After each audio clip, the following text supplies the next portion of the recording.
He sung everywhere, from Afghanistan to the Falklands, rock stages from the West End to Broadway, and once upon a time, he even worked for us as part of BFBS Live Events. After nearly 20 years entertaining British forces around the world and earning a civilian service medal along the way, James Fox is back with a brand new single and album called Out in the World. And the album is out tomorrow.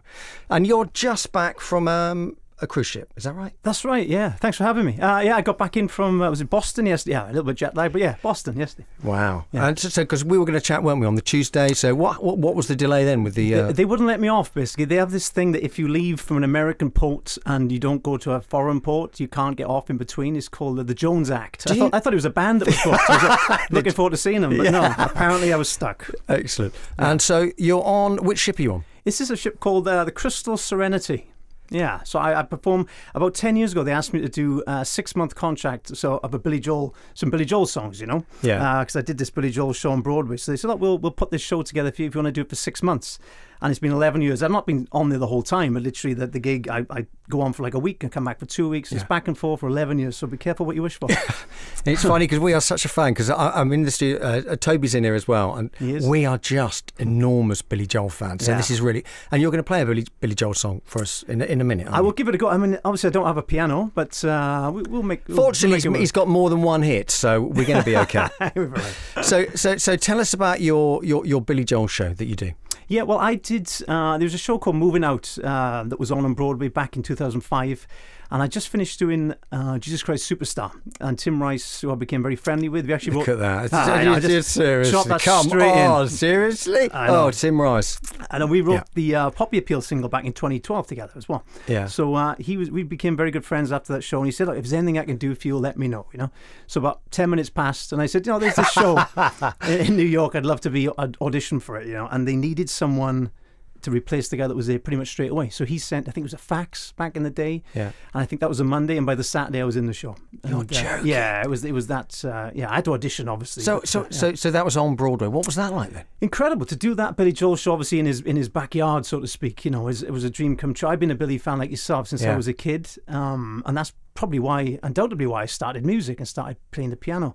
So to find myself, I think I was 30 or 29, 30, just sat there with, essentially there's 5 members of his band as well in that Broadway show, because they weren't working, they weren't touring at the time. So I looked around, and the only thing that was different was I was replacing Billy, which is no pressure, you know, but great. And so did you meet him? Yeah, many times, yeah. It was funny because he used to come to the show a lot, but every time he'd come and he would want to play, I'd have to get off the piano, so I never got a chance to play with him. I was the only one, so I wasn't, after about the 3rd time this, I used to leave an acoustic guitar just by the piano, just in case, so at least I could play along, you know, so I eventually did play along with him, yeah. And so what's it like? So you're on board for how long? How long this time were you on board for? This one was 7 days, because I kind of split the 2 cruises. So if people get on, the passengers leave at the end of a cruise, I'll do the last show on there 1 week, and then new passengers come on, I'll do the first show that they get. So I get 2 gigs for the price of 1. You know, and how many songs do you sing? About 10. It's not a hard gig compared to the 30 on Broadway, you know. It was and then you just turn up with your giant plate at the buffet. Honestly, presumably. I do 45 minutes work,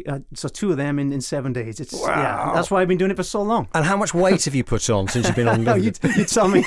Yeah. So how did you actually get into music? Was your dad a musician? Yeah, he was a drummer.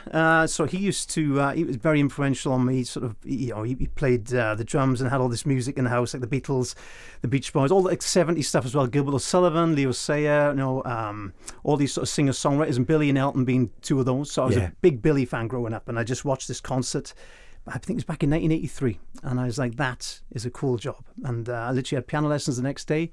And ended up, you know, on Broadway doing his gigs. So it was a real full circle moment for me. Incredible. Wow. Can I just ask you, when you got in, because you got your beautiful guitar out of its beautiful case, this sort of crushed velvet case, the whole thing reeking of perfume, which was beautiful. That's me, I think. Yeah. Why do you have to retune it? Because I mean, obviously I'm not musical, so why each time you get every time I have a musician in here, they always get out and they Do you have to do it every time? And why do you have to do it each time? It's a constant battle tuning. You spend more time tuning it than playing it, I swear. Well, because you take it out of the boot of the car then, it's pretty cold. It's actually not that cold today. But is it just the temperature it's then? just the temperature change, yeah. Okay. So it just sort of compresses or gets smaller or whatever and gets very much out of tune, which it might have done since I've tuned it. So you've been pre-warned. Tell us what you're going to play. Play us something by Billy Joel, please. Yeah, I'm going to play one. It's a bit more of a guitar number from a 1977 album called The Stranger. A song called Only the Good They Are. Love it. Come out, Virginia, don't let me wait. You Catholic girls, not much too late. Sooner or later it comes down to fate. Might as well be the one. Well, they showed you a statue, told you to pray. They built you a temple and locked you away. They never told you the price you pay for things that you might have done. 'Cause darling, only the good die young. That's what I said. Only the good die young. Only the good die young. You might have heard I run with a dangerous crowd. We ain't too pretty, we ain't too proud. We might be laughing a bit too loud, oh, but I never hurt no one. So come on, Virginia, show me a sign. Send up a signal, I'll throw you a line. Stained glass curtain you're hiding behind. Never let's in the sun. 'Cause darling, only the good die young. That's what I said. Only the good die young. Only the good die young. You got a nice white dress and a party on your confirmation. You got a brand new soul. Ooh, and a cross of gold. But Virginia, they didn't give you quite enough information. You didn't count on me when you were counting on your rosary. Whoa, whoa, whoa, when they say there's a heaven for those who wait. Some say it's better, but I say it ain't. Rather laugh with the sinners and cry with the saints. The sinners are much more fun. 'Cause darling, only the good die young. Tell you, baby, only the good die young. Only the good die young. Said your mama told you all I like to give you was a reputation. She didn't care for me, but did she ever say a prayer for me? Whoa, whoa, whoa, come out, come out, come out. Virginia, don't let me wait. You Catholic girls, stop much too late. Sooner or later comes down to fate. And I wanna be the one. 'Cause darling, only the good die young. Tell you, baby, only the good die young. Only the good die young. Ooh, ooh, ooh, ooh, ooh, ooh.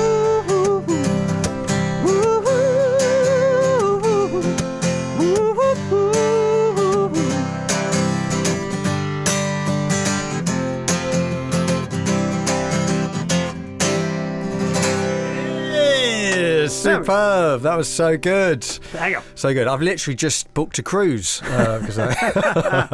So, Tobe, what's your favourite Billy Joel song? Ooh. Scenes from an Italian restaurant. Bottle of white, that one.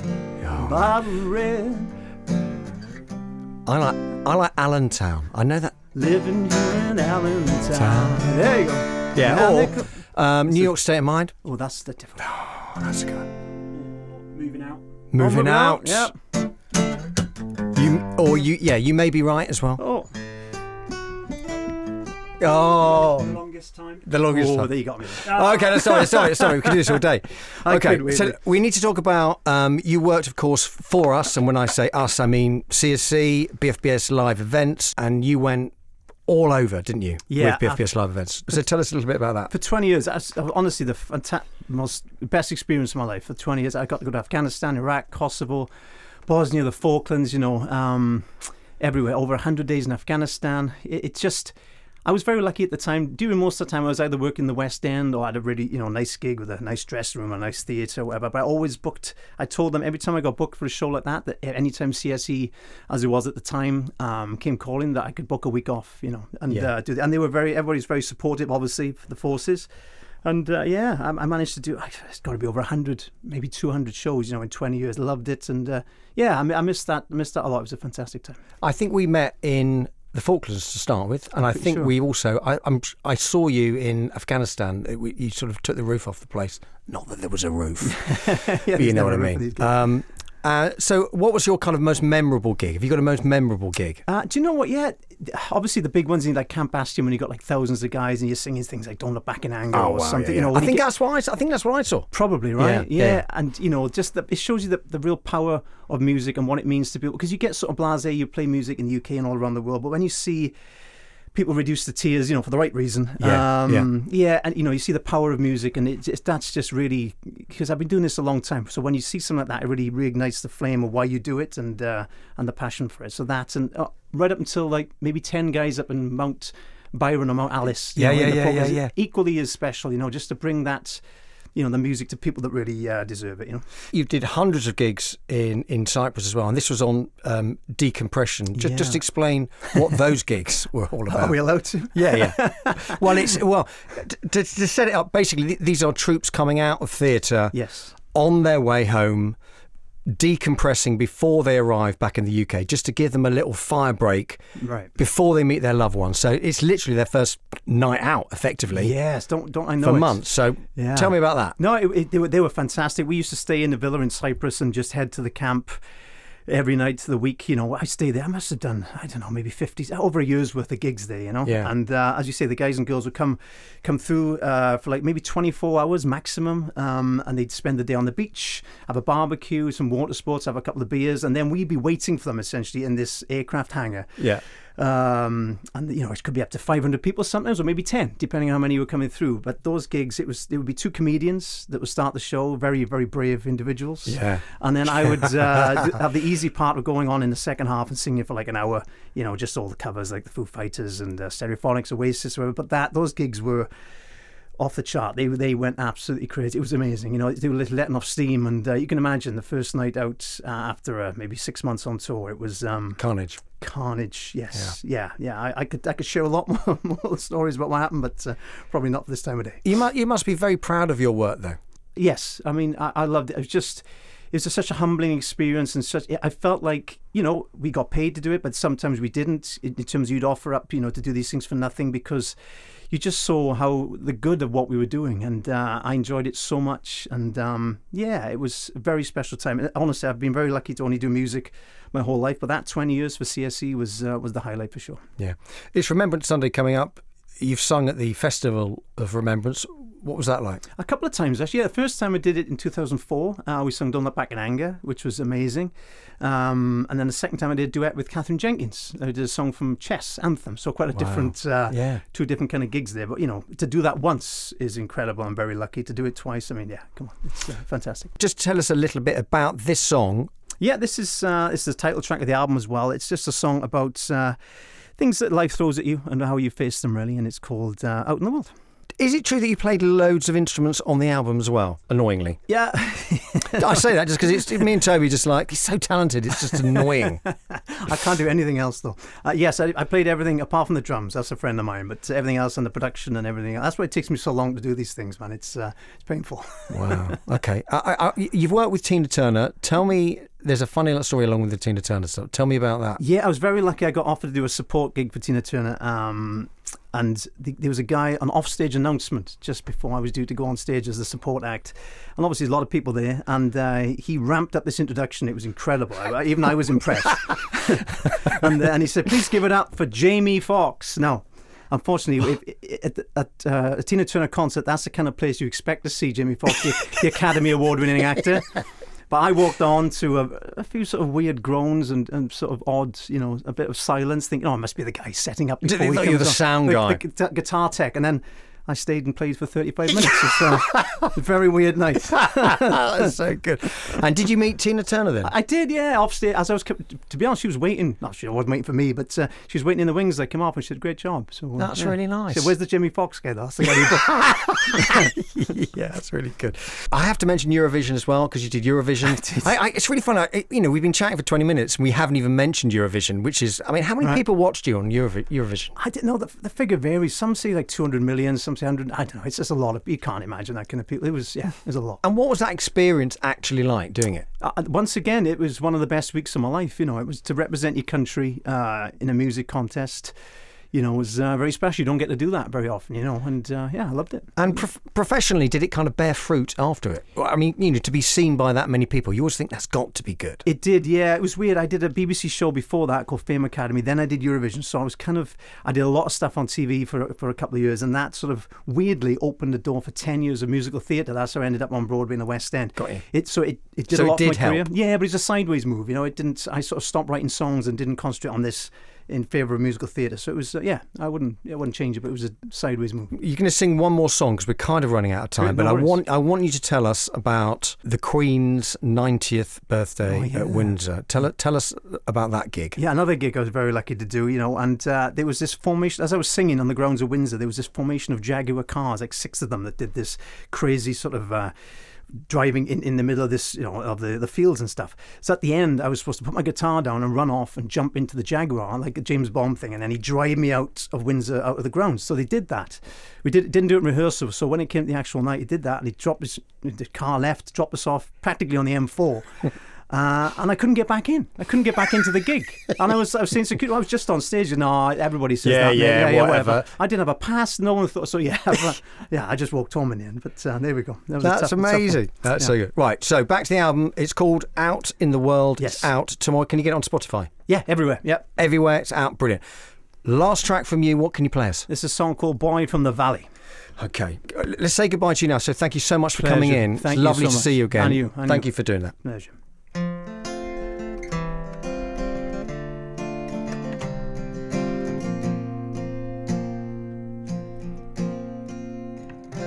All these memories have got me looking back again with honesty. Now I tend to wear my heart upon my sleeve.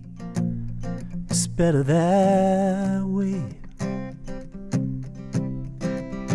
Back then, you and me, we never knew the love we had that set us free.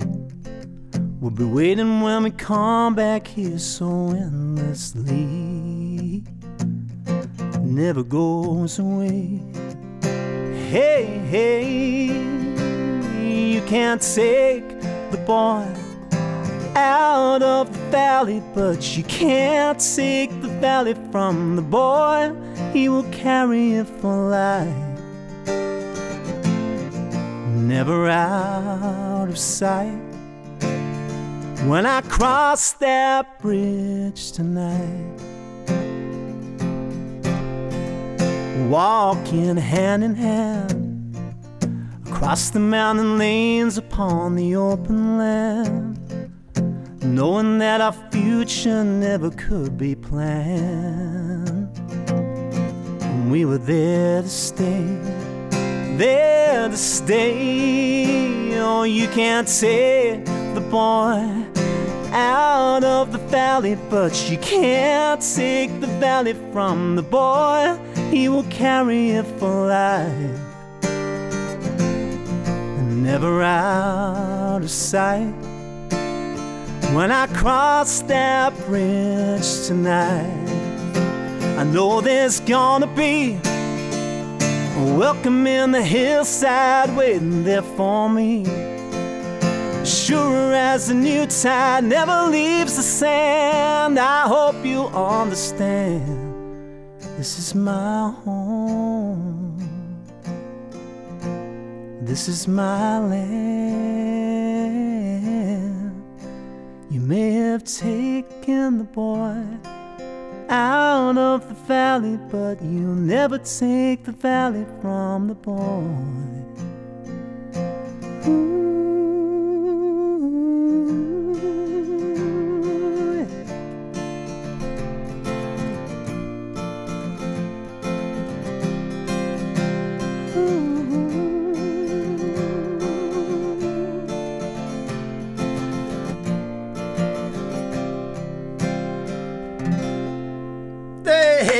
Thank you very much.